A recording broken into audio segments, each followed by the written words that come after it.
الحمد لله رب العالمين، والصلاة والسلام على صفوة رسله وخاتم النبيين سيدنا ونبينا وشفيعنا محمد وعلى آله وأصحابه الطيبين الطاهرين وعلى من تبعهم بإحسان إلى يوم الدين. أما بعد، فأعوذ بالله من الشيطان الرجيم. بسم الله الرحمن الرحيم.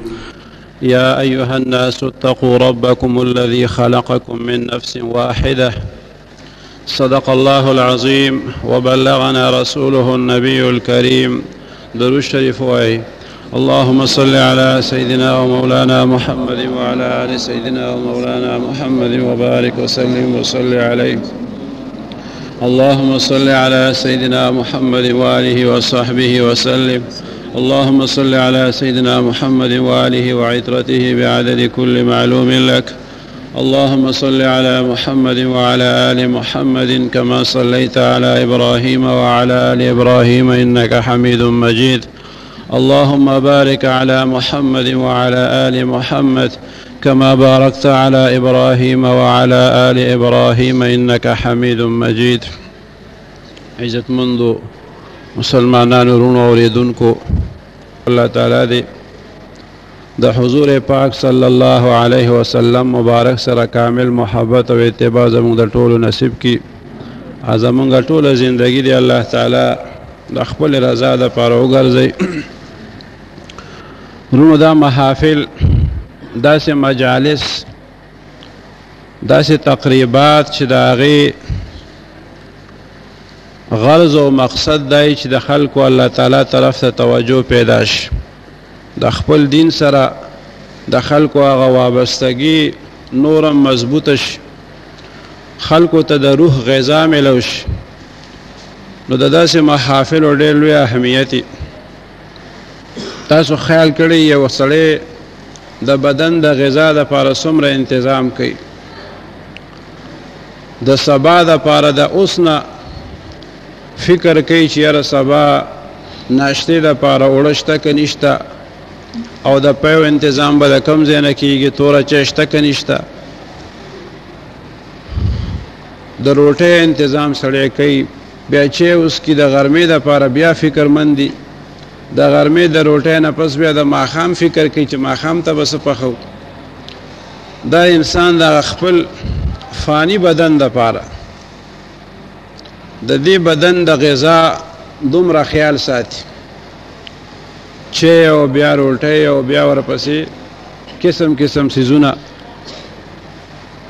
د جسم د غذا نه زیات اهمیت د روح د غذا دی.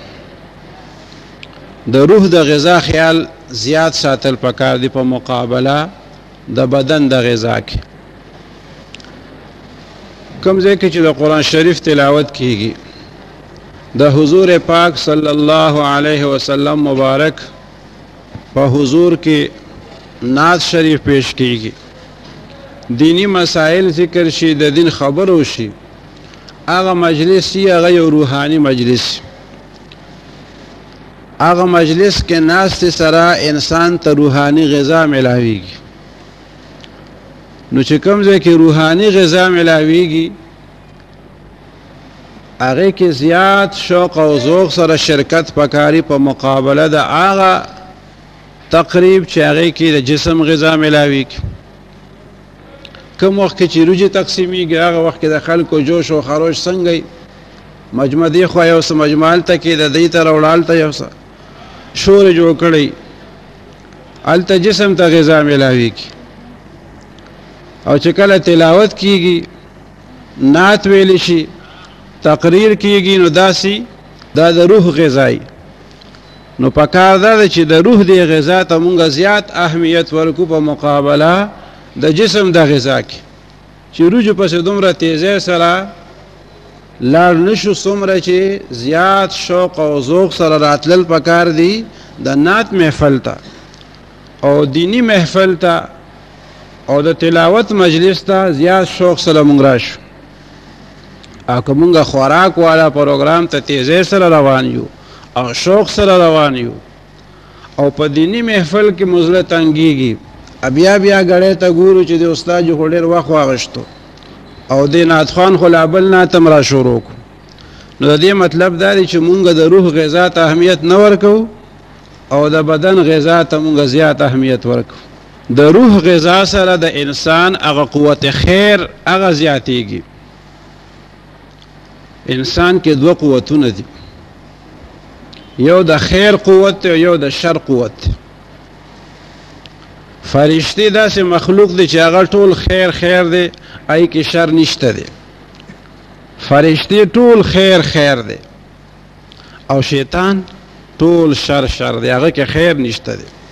او انسان د دې دواړو قوتونو مرکب دی. انسان کې قوت خیر هم شته او قوت شر هم پکې شته.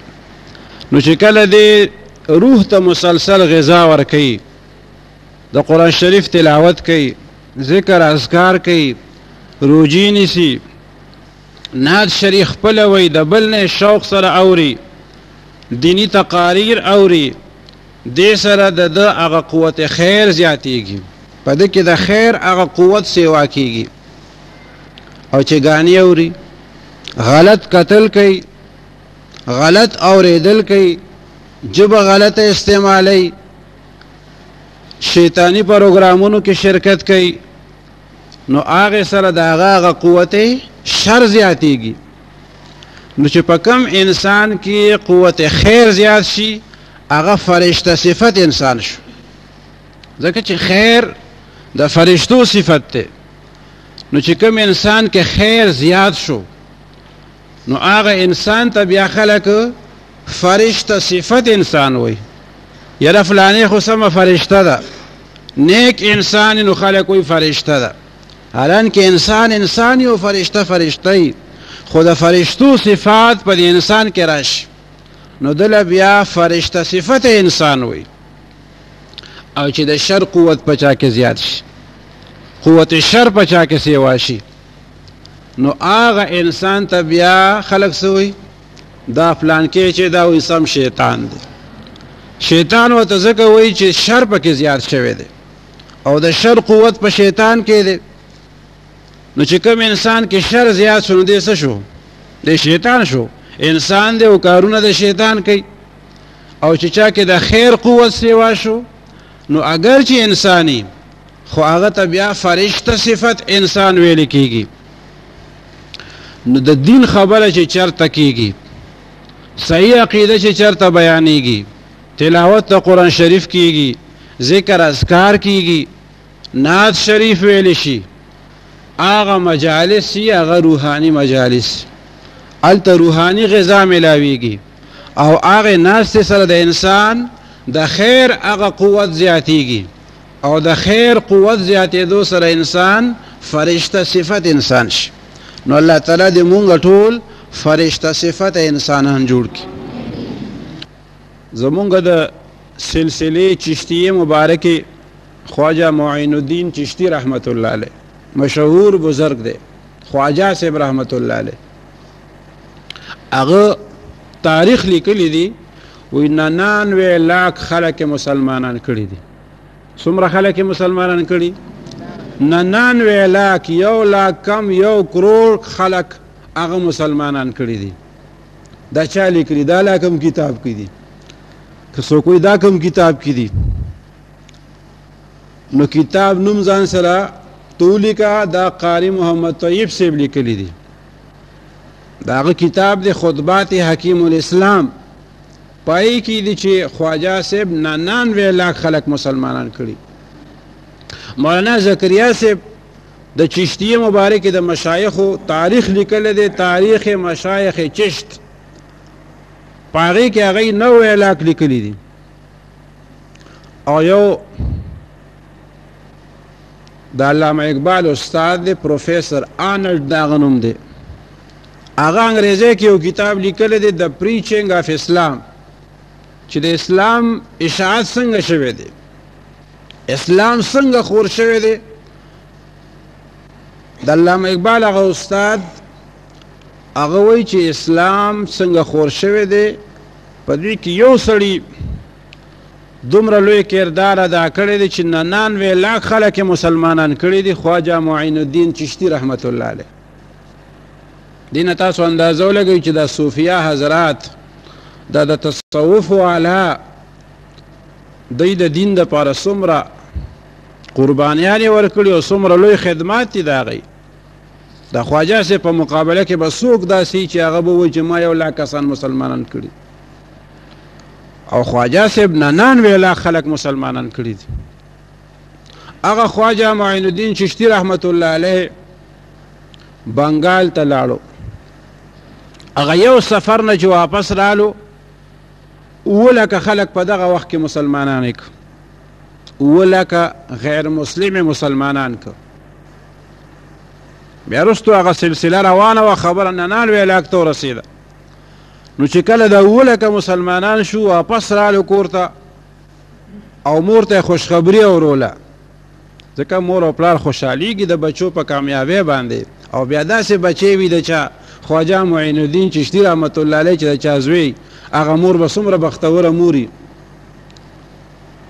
چې د چا په اولاد کې خواجه صاحب غونتې شخصیت.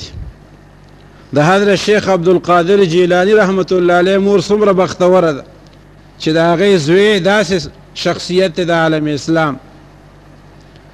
نو خواجه صاحب رحمت الله علیه چې رالو کور ته، نو مور ته خبره کوي چې دا مور مې خوشحاله شي. ورته وایي مورې زما دا ځل د بنګال په سفر کې د خدای په فضل 7 لاکه خلک مسلمانان شو. نو مور خو بیا موري، که یو سړی ډېر لوی شي خو مور خو بیا هم د هغه موري. نو هغه مور ورته وایي بچې دا ستا کمال نه، دا زما کمال دی. که بل څوک نو وی به چې تا خو بېادبي وکړه، خواجه صاحب ته دې وایي چې ستا کمال نه دی. لیکن د خواجه صاحب مور ده نو هغه هم قابل احترام ده. نو خواجه صاحب ته مور وایي چې بچې دا 7 لکه خلک چې مسلمانان شو دا ستا کمال نه، دا زما کمال دی. او بیا ورته وایي چې بچې هغه داسې چې ما کلم تا تخوا درکړې ده، نو بې اودسه مې نه ده درکړې.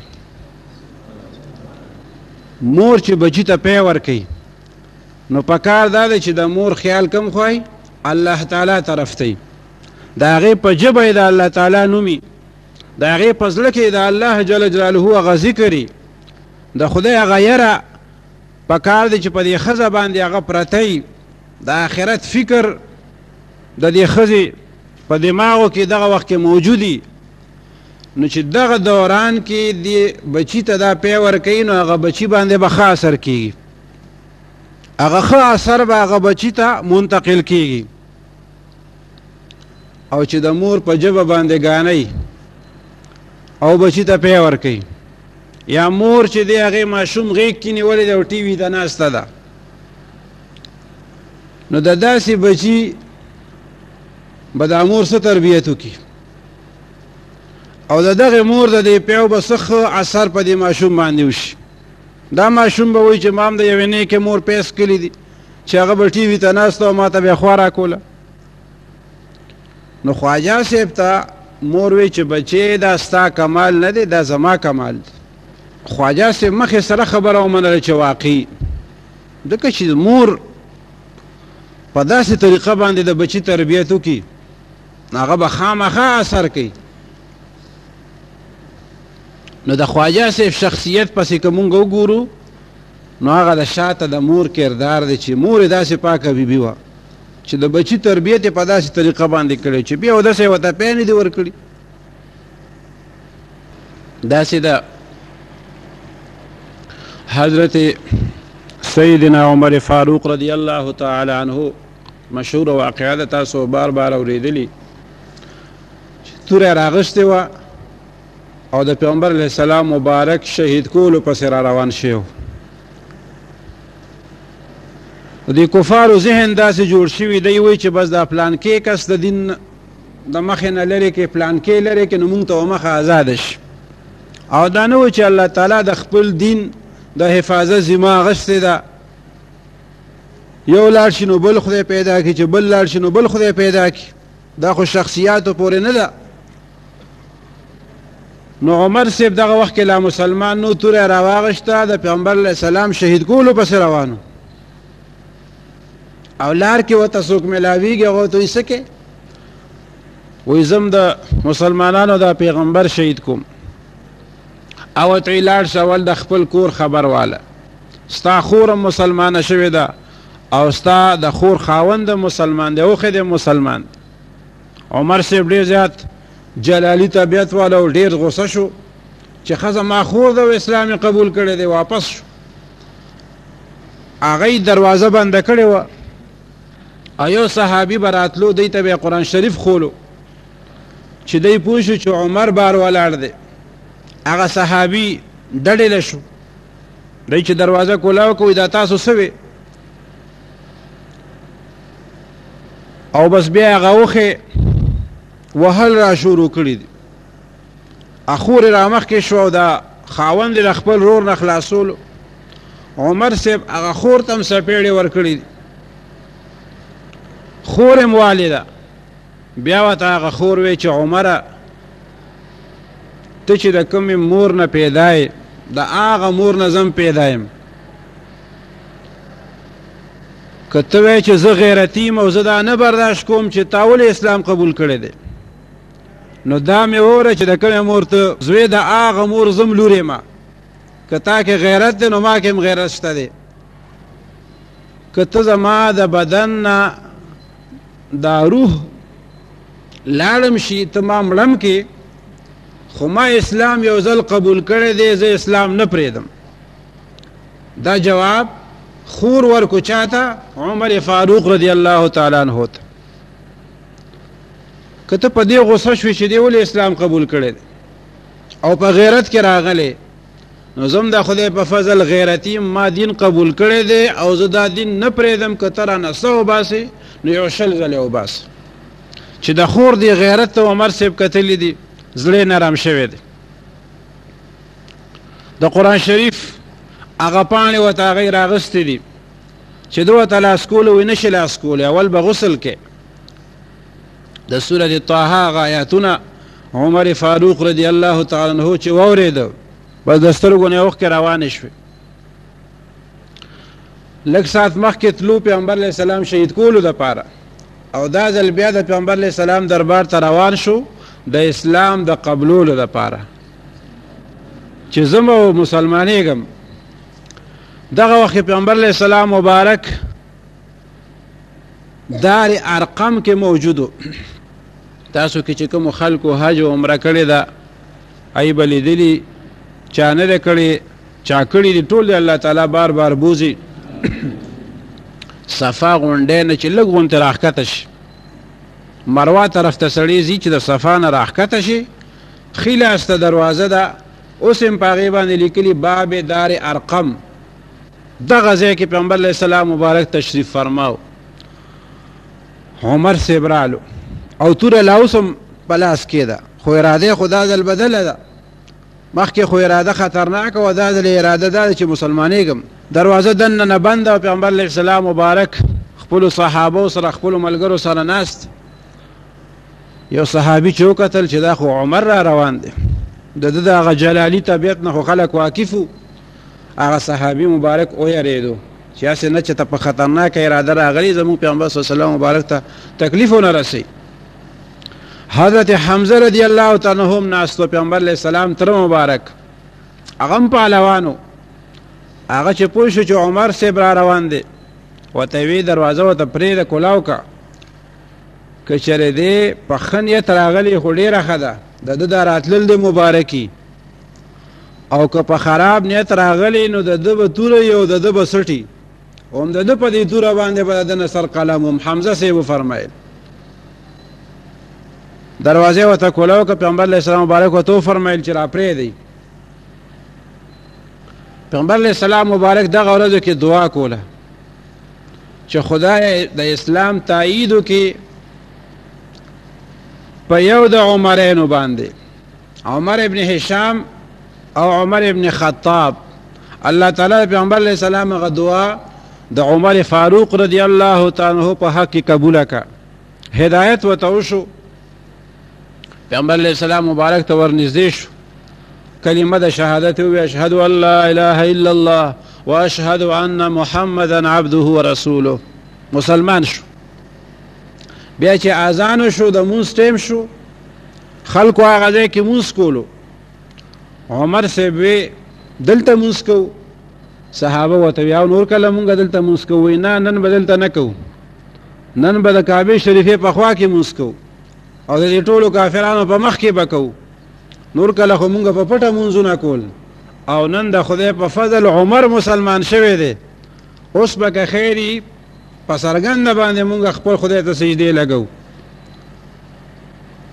دغه وخته پورې یو کم 40 کسان مسلمانان شیو او عمر صاحب سره 40 پوره شو.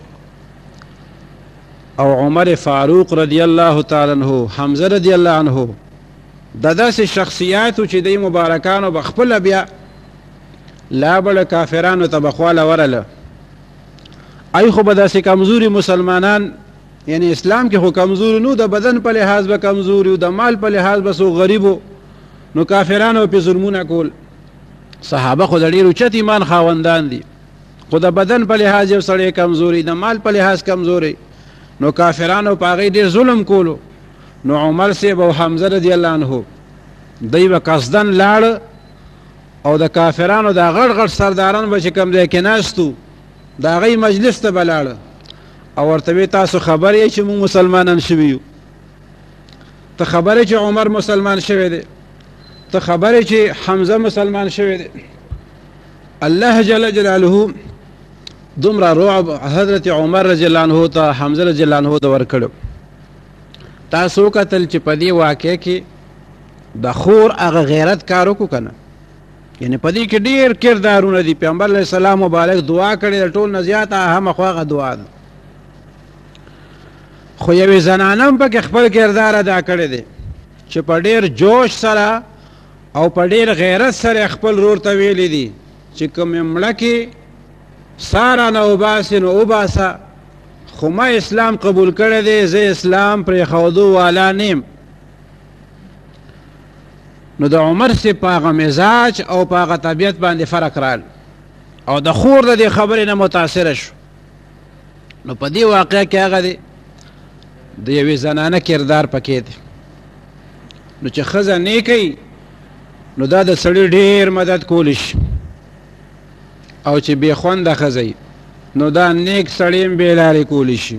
سم دم سړی به او د بې خونده ښځې د لاسه به بې خونده شي، ځکه چې د ښځې ناشنا ناشنا فرمایشونه او د ده غریب معمولي غوندې تنخواه او مزدوري، هغه فرمایشونه به دی د کوم ځای نه بیا پوره کوي. نو سم دم سړی د بیکاره ښځې د لاسه بیکاره شي. او چې ښه کردار والا زنانه نو هغه د هغه خپل خاوند سره ډېر امداد کوي، ډېر تعاون ورسره کوي، هغه سړی په نیکۍ کې وړاندې کېږي. بیا نو الله تعالی نه همیشه دا سوال پکار دی چې خدای دې مونږ کې د تقوا صفات پیدا کړي او د الله جل جلاله د رضا د حاصلولو هغه فکر دی الله تعالی په مونږ کې پیدا کړي. بل دا چې دینی مجالس ما خبره شروع کړې و د روحاني غذا نه او د خیر او د شر د هغه قوت نه مو خبره را شروع کړې و، بیا هغه ځای باندې خبره ختمو چې روحاني غذا میلو شوه نو د دې څه اثر بیا پکار دی. انسان بدن ته چې خوراک میلو شي نو بدن یې ورسره تکړه شي، مضبوط شي، ورسره خوراک وکړي بس تر او تازه شي دی، چې اوس کې نو طبیعت یې ښه شي. چې تاسو نعت شریف اورېدو، تقریر مو اورېدو، دینی خبرې مو اورېدې، روحاني غذا ته میلو شوه، اوس د دې روحاني غذا اثر هم پکار دی. نو د روحاني غذا اثر دا دی چې انسان ذکر بیا ډېر کوي، خدای ته بیا خیال شي. نو مونږ او تاسو ته پکار دی چې مونږ همیشه د ذکر اهتمام وکړو. یو ذکر د تاسو ته خیم، نبی کریم صلی الله علیه وسلم مبارک فرمای کلمتان حبیبتان الی الرحمن خفیفتان علی اللسان ثقیلتان فی المیزان سبحان الله وبحمده سبحان الله العظیم سبحان الله وبحمده سبحان الله العظیم. د دې ترجمه دا پیغمبر علیه السلام فرمایي کلمتان، دو کلمې دي، حبیبتان الی الرحمن، د الله تعالی ډېرې خوښې دي. دو کلمې د خدای ډېرې خوښې دي. خفیفتان علی اللسان، که یو سړی وایي چې د خدای خوښې دي خو مونږ خو بې تعلیمه خلک یو، مونږ ته نه راځي، نو پیغمبر علیه السلام مخکې نه فرمایي خفیفتان علی اللسان، په ژبه ډېرې سپکې دي. که تاسو یې زده کول غواړئ نو ښه اسانۍ سره یې زده کولی شئ. بیا یو سړی که دا سوچ وکړي چې یاره دا آسان ټکي دي نو د دې به اجر او ثواب هم بیا لږي، نو پیغمبر علیه السلام فرمایي ثقیلتان فی المیزان، هغه دوه کلمې چې دي د خدای خوښې دي، په ژبه مسانې دي، خو دا به یاد ساتئ چې په تله کې ډېرې درنې دي، وزن یې ډېر زیات. هغه اسانۍ ته به یې نه ګوري چې دا خو لږ الفاظ دي، لږ الفاظ دي خو د خدای ډېر خوښ دي، په ژبه آسان دي او په تله کې وزن ډېر زیات دی. ثقیلتان فی المیزان، هغه کلمات کم دي؟ سبحان الله وبحمده سبحان الله العظیم. نو تاسو هم ځان سره دا وایي مانځه نه وروستو، هسې چې یو سړی په لار باندې رواني نو پکار ده چې دا کلمات ځان سره وایي چې سبحان الله وبحمده سبحان الله العظیم. نو چې د دې ذکر تاسو پابندي وکړه نو د دې مطلب دا چې تاسو ته نن کوم روحاني خوراک میلاو شوی د هغې هغه اثر هم په تاسو کې رالو، او که نه دغه ذکر مو خپل نه کو، د دې ذکر پابندي مو نه که، نو دې مطلب دا شو چې بس په یو غوږ مو اورېد او په بل غوږ باندې مو بیا وویسته. نو الله تعالی دې موږ ټولو ته د نیکو اعمالو توفیق راکړي او زمونږ او ستاسو ټولو دا حاضري د الله تعالی په خپل دربار کې قبوله کړي. واخر دعوانا ان الحمد لله رب العالمين. الحمد لله رب العالمين، والصلاة والسلام على أشرف الأنبياء والمرسلين وعلى آله وأصحابه أجمعين.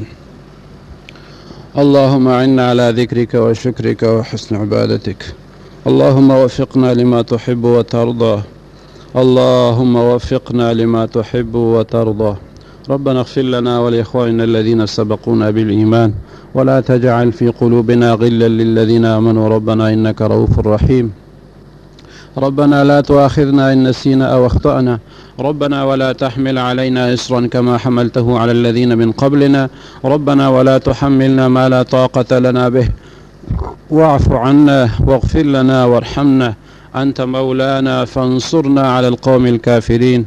وصلى الله تعالى على خير خلقه محمد.